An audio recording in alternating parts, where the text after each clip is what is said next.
The last city of Dwarka. Hindu పురాణాలే కాదు, శాస్త్రవేత్తలు, ఆర్కియాలజీ డిపార్ట్మెంట్ నిజమని తేల్చిన అద్భుత నగరం. వేల సంవత్సరాల క్రితం సముద్ర గర్భంలో కలిసిపోయిన ద్వారకలో ఎన్నో మర్మాలు దాగున్నాయి. ద్వారక చుట్టే ఎన్నో ప్రశ్నలు మిగిలే ఉన్నాయి.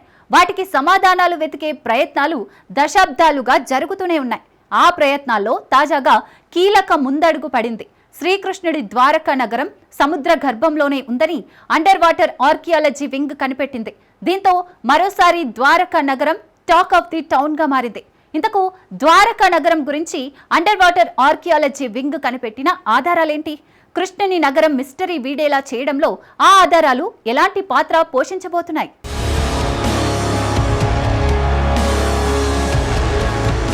ద్వారకా నగరం గుట్టు విప్పే ప్రయత్నాల్లో కీలక ముందడుగు.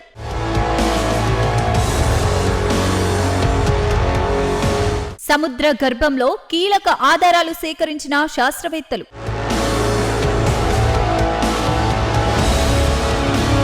నాలుగు 4000 సంవత్సరాల మిస్టరీ వీడే సమయం వచ్చిందా?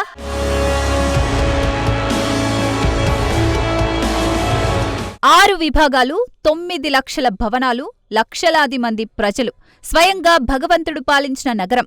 అలాంటి అద్భుత నగరం క్షణాల్లో మాయమైపోయింది. ఏం జరుగుతుందో తెలుసుకునేలోపే సముద్ర గర్భంలో కలిసిపోయింది. ఇదేం ఇంజనీరింగ్ తప్పిదం కాదు. హిందూ పురాణాల ప్రకారం అదే విధి. ఆ నగరమే శ్రీకృష్ణుడు ఏలిన the last city of Dwarka. నాడు ఏం జరిగిందో, ద్వారక ఎలా నీట మునిగిందో తెలుసుకోవడానికి ఇప్పటివరకు ఎందరో సైంటిస్టులు ఎన్నో ప్రయత్నాలు చేశారు. అలా ప్రయత్నించిన ప్రతిసారి ఏదో ఒక అద్భుతం బయటపడుతూనే ఉంది. ద్వారక నగర వైభోగానికి సంబంధించిన చారిత్రక ఆనవాళ్లు బయటపడ్డాయి. సరిగ్గా 5 నెలల క్రితం అదే లక్ష్యంతో archaeological survey of India under water archaeology wing రంగంలోకి దిగింది. ఆ బృందమే ఇప్పుడు కీలక ఆధారాలు సేకరించింది.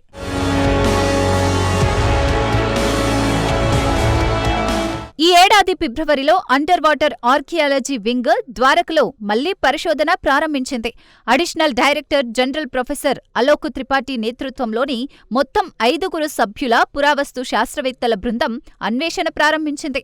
5గురిలో 3 మహిళా ఆర్కియాలజిస్టులు అపరాజిత శర్మ, పూనం వింద్, రాజ్ కుమారి బర్బీనా కూడా ఉన్నారు. నిజానికి శాస్త్రవేత్తలకు ద్వారక అన్వేషణ ఎప్పుడూ ప్రత్యేకమే. 1930లలో మొదటిసారిగా హిరానంద్ శాస్త్రి ద్వారక రహస్యాలను తెలుసుకునేందుకు అన్వేషించారు. 1963లో జేఎం నానావతి, హెచ్డి సంఖాలియా ఆధ్వర్యంలో మొదటిసారిగా ద్వారకలో తవ్వకాలు జరిగాయి. 1969 నుంచి 70, 1983 నుంచి 1990 మధ్య సముద్ర గర్భంలో ద్వారక అవశేషాలను, అప్పుడు వినియోగించిన కొన్ని వస్తువులను సముద్ర పురావస్తు శాస్త్రవేత్తలు గుర్తించారు. చివరగా 2005 నుంచి 2007లోనూ యుఏడబ్ల్యూ ఆధ్వర్యంలో అన్వేషణ జరిగింది. వీరంతా సముద్ర గర్భంలో ప్రణాళికాబద్ధంగా నిర్మించిన ఒక నగర అవశేషాలు, అద్భుతమైన నిర్మాణాలు ఉన్నాయని తేల్చారు. ప్రస్తుత అన్వేషణలోనూ అదే తేల్చారు.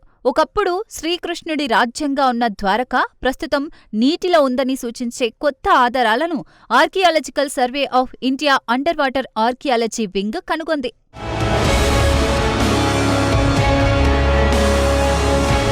ఈ ఏడాది మార్చిలోనే సైడ్ స్కాన్ సోనార్, మల్టీబీమ్ సర్వేలు ద్వారక నిర్మాణాలను గుర్తించాయి. వాటిలో గోడలు, రాతి యాంకర్లు ఉన్నాయని శాస్త్రవేత్తలు చెప్తున్నారు. అంతేకాదు, ద్వారక నుంచి అనేక కళాఖండాలు స్వాధీనం చేసుకున్నట్లు ప్రకటించారు. వాటిలో హరప్పా శైలి రాతి యాంకర్లు, కుండలు, రాగి వలయాలు ఉన్నాయి. గోమతి నది సమీపంలో 5 నుంచి 12 కిలోమీటర్ల దిగువనున్న ప్రాంతంపైనే శాస్త్రవేత్తలు దృష్టి సారించారు. అక్కడ 1980లో తొలిసారి అన్వేషణ చేపట్టారు. అప్పుడు ఇప్పుడు దొరికిన వస్తువులన్నీ ద్వారకా నగరం నిజమనే నిర్ధారిస్తున్నాయి. వాస్తవానికి పురాణాలకు, చరిత్రకు మధ్య ఉన్న అతిపెద్ద అంతరాన్ని పూడ్చడమే ప్రస్తుతం అండర్ వాటర్ ఆర్కియాలజీ వింగ్ చేస్తున్న అన్వేషణ అసలు లక్ష్యం. ఇందులో చాలా వరకు విజయం సాధించినట్లు అధికారులు చెప్తున్నారు. ప్రస్తుతం 2 విడతల అన్వేషణ జరిగింది. అక్టోబర్, నవంబర్ మధ్య 3వ విడత అన్వేషణ చేపట్టబోతున్నట్టు additional director general professor Alok Tripathi తెలిపారు.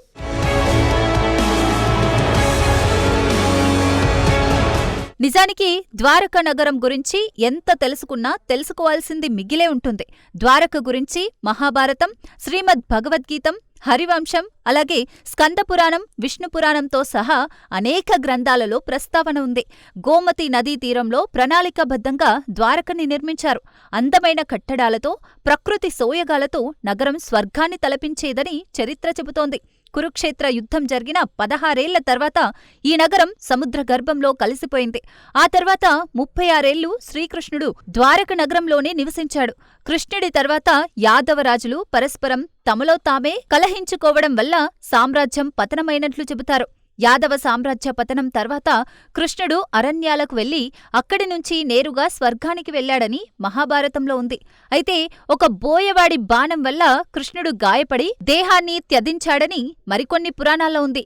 శ్రీకృష్ణుడు 120 ఏళ్లు జీవించినట్లు చరిత్ర చెబుతోంది. ఆయన నిర్యాణం చెందగానే సముద్రంలో భారీ ప్రళయం ఏర్పడి ద్వారకను ముంచెత్తిందని, ఆ రోజు సముద్రుడు ఉవ్వెత్తున ఎగసిపడటం తాను కల్లారా చూశానని అర్జునుడు మహాభారతంలో పేర్కొన్నాడు.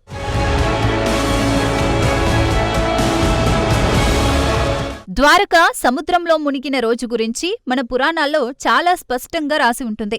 ప్రళయానికి ముందు భారీ గాలులు వీచాయి. ప్రజల నివాసాల్లో మట్టి పాత్రలు వాటికవే పగిలిపోవడం మొదలయ్యాయి. భారీ విపత్తుకు ఇవి సంకేతాలని భావించిన కృష్ణుడు అందరినీ సమావేశపరిచి పవిత్ర సముద్ర స్నానం చేయాలని ఆదేశించాడు. కృష్ణుడి పిలుపు మేరకు ద్వారకకు విచ్చేసిన అర్జునుడికి రాబోయే విపత్తు గురించి చెప్పాడు. వారం రోజుల్లో ద్వారక సముద్రంలో మునిగిపోనుందని తెలిపాడు. ద్వారక ప్రజలను సురక్షిత ప్రాంతానికి తరలించాలని సూచించాడు. ఆ తర్వాత శ్రీకృష్ణుడు అరణ్యబాట పట్టి ప్రాణాలు త్యజించినట్టు పురాణాలు చెబుతున్నాయి. తర్వాత అర్జునుడు శ్రీకృష్ణ బలరాములతో సహా యాదవులందరికీ అంత్యక్రియలు నిర్వహించి ద్వారక ప్రజలను, సంపదను వాహనాల్లోకి ఎక్కించి సురక్షిత ప్రాంతానికి తరలించారట.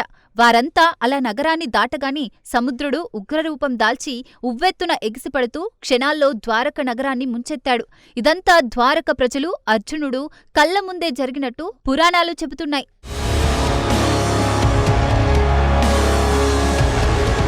హిందూ పురాణాలు మాత్రమే కాదు, శాస్త్రీయ పరిశోధనలు కూడా శ్రీకృష్ణుడి ద్వారక చరిత్రను నిజమని నిరూపించాయి. ద్వారకాపురి క్రీస్తుపూర్వం 1443లో సాగర గర్భంలో మునిగిపోయినట్లు చరిత్రకారులు చెబుతున్నారు. ఈ మేరకు పలు గుజరాత్లోని జామ్నగర్ సముద్ర తీరంలో పలు ఆనవాళ్లు సైతం లభించాయి. 1983 నుంచి 1986లో గుజరాత్ సముద్ర తీరంలో జరిగిన ఓ పరిశోధనలో ఆసక్తికర విషయాలు బయటపడ్డాయి. పశ్చిమ తీరంలో గోమతి నది అరేబియా సముద్రంలో కలిసే చోట సముద్ర గర్భంలో మహానగర శిథిలాలను పరిశోధకులు గుర్తించారు. ప్రముఖ ఆర్కియాలజిస్ట్ డాక్టర్ ఎస్ఆర్ రావు ఆధ్వర్యంలో జరిగిన పరిశోధనల్లో ద్వారక నగరం క్రీస్తుపూర్వం 3150 ఏళ్ల కిందటిదని నిర్ధారించారు. అదే ద్వాపరాయుగంలో కిలోమీటర్ల దూరంలో సముద్ర గర్భంలో 40 మీటర్ల లోతులో సుమారు 9 చదరపు కిలోమీటర్ల వైశాల్యంలో ఈ చారిత్రక నగరం విస్తరించి ఉన్నట్లు గుర్తించారు. క్రమబద్ధమైన నిర్మాణాలకు సంబంధించిన రాతి కట్టడాల ఫోటోలను విడుదల చేశారు. 2001 నుంచి 2004 వరకు జరిగిన పరిశోధనల్లో ఎన్నో ఆధారాలు సేకరించారు.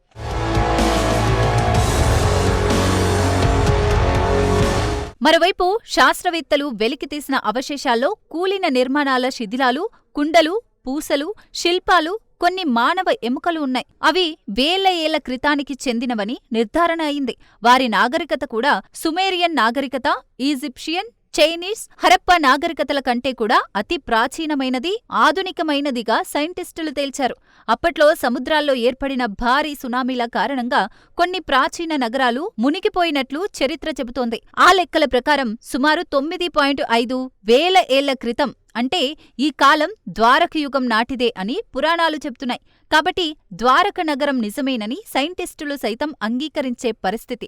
అయితే కొందరు మాత్రం ద్వారక విషయంలో మరిన్ని పరిశోధనలు అవసరమని అభిప్రాయపడ్డారు.